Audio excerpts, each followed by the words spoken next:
In that threshold, it's everybody down here. It's 99% of this region. How much is it Atlanta? Only 2/3. Nashville, 1/2.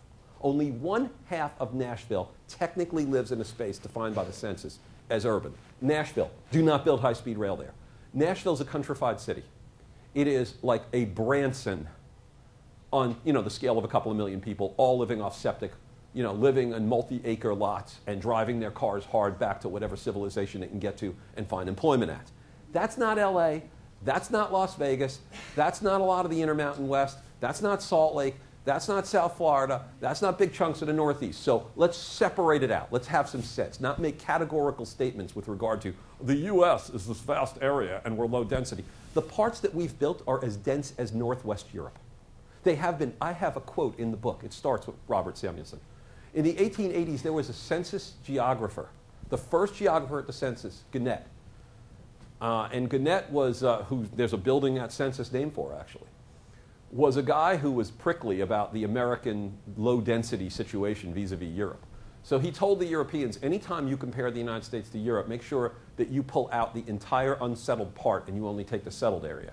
So he developed statistics like the frontier as a concept to not create this heroic imagery of the American West and its settlement, but rather as an embarrassment to section off the areas so that the parts of the U.S. that were well developed, because development at that point meant division of labor and sophistication and advancement in that flowery, heroic, toxic Victoriana sense of advancement and so on. So this is what England should compare. Do you want us to put your colonies in with your density? So from the beginning, the U.S. has had a quality of vast empty spaces, and you see this in the West especially, and then high-density nodes. The West is a highly urban space. The Southeast has highly urban spaces in it, like Florida, Central, and South Florida. So we have to decide where it makes sense in terms of efficiency, where it makes sense in terms of public policy to do this, and we're losing our will. We had about 2 weeks of this, and all of a sudden there's been a regime change. And man, I'll tell you, the Tea Party hates on rail. Good news, if you're not in a state taken over by Tea Party, there's a lot more resource left for you to go for high-speed rail. Because they're going to be giving back some of that in places like Ohio and Wisconsin. Yes, back there. Do you think desalination plants are part of our future? And if so, what impact do you think it will have on regional water? Well, they're problematic for a couple of reasons. One is that they produce an ugly brine. The other is that they're energy consumptive. We'll probably have to go to them in select cases. But the better policy is that you preserve and smartly use the resources that we have. I'm a advocate for, at last resort, if there's a necessity to generate additional supply. And you see this in the West. The West could be so efficient it almost doesn't matter. And at some point, you probably have to go to the Gulf of California. And really what it is you pay for the desalination in some cases for a user on the other side so that you get to use the water that's proximate to you. And another comment on this, if you check in, one of the best water management resource companies in the world is Coca-Cola. Those guys go around the globe, and when they go into a region, they have to identify new resource. In other words, if you're going and creating a bottling plant in a developing country, you can't simply go in and say, well, this farming region's been using the water, but we're going to put it into Coke instead. They actually have to identify and harvest greater resource and so on. A lot of this just hasn't been applied to the United States, in part because North America is the best water resource continent.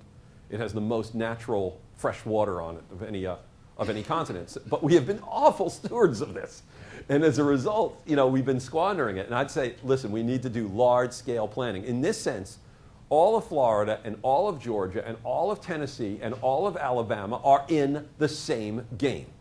And that it's a zero-sum game. Any subtraction out of one area is in addition to another. It actually makes sense, heresy to say this, that yes, in time Atlanta should have some entitlement to the Tennessee River. But Atlanta would have to demonstrate a public policy change that allowed them to argue that they were doing water resource conservation in a way that would make sense for them to have access to that additional water supply. There was a question back there. I thought that was one way in the back. Oh, no? Okay. Recently, Housing, Urban Development, Transportation, and EPA formed this Sustainable Communities Partnership, and the grants have just recently been awarded. One was awarded in this region. Do you see that can be some added value, or is this a flash in the pan given everything else that's going on, or any view on the program which is just unfolding? This could be of value. I mean, you know, it's. I know the program. Actually, Las Vegas Applied didn't get it, incidentally. So, boo-hoo on us for not getting it. Yeah, it makes sense to start looking at multiple categories. In other words, the integration that implies.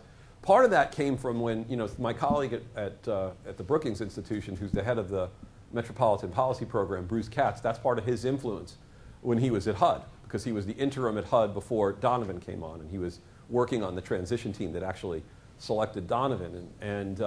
The point of this is that, yeah, we have been treating these obviously as silos. That's been the bugaboo in planning for all these years. The good that could come out of this is if some regions actually act on the plan. In other words, if you can demonstrate a legacy that goes back to this kind of planning and show improved efficiency and improved quality of life, the business community, by the way, and just as a comment on this, gets some of this. And I find it varies around the country.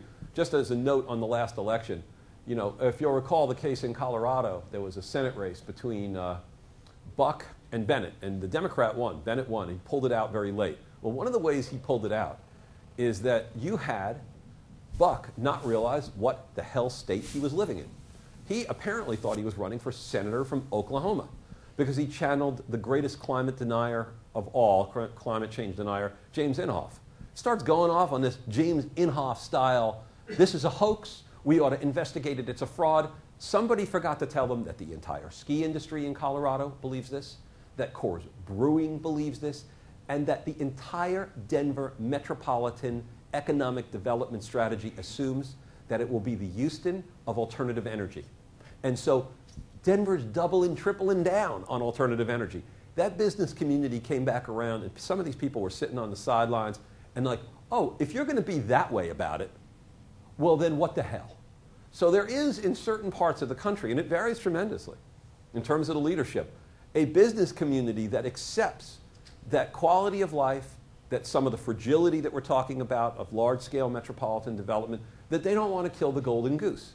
That the golden goose is that if you ruin the environment, you ruin the quality of life, that you've lost everything. And by contrast, the economic development potential for developing in a smart way, not just to attract business, but to even develop exportable industries in those sectors, a la Denver, are really sort of strong. So I'd say we're in a moment where it's in flux. I think certain regions and certain parts of this country, I like federalism. I'm glad there's 50 states. I'm glad states don't have to follow every edict for the federal government and are allowed to pursue some of this separately, because some states are going to do this well, and they're going to be either emulated if other states are smart, or if they're ignored, the peril is that the places that don't do this will have business and industry and opportunity drift away from their citizenry.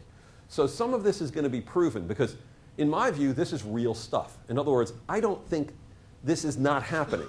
Even if it's 80 or 90% probability of human genesis, that would be enough for public policy action on it.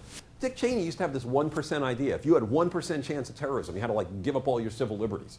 You know, 1% over there, you got 90% probability on climate change, and we're going to deny that. You know, so I'm sorry for the commercial in the middle of that. Okay, with that, one more? we don't have time for Okay. this module, so thank you very Sure, much. thanks. We have a short break. And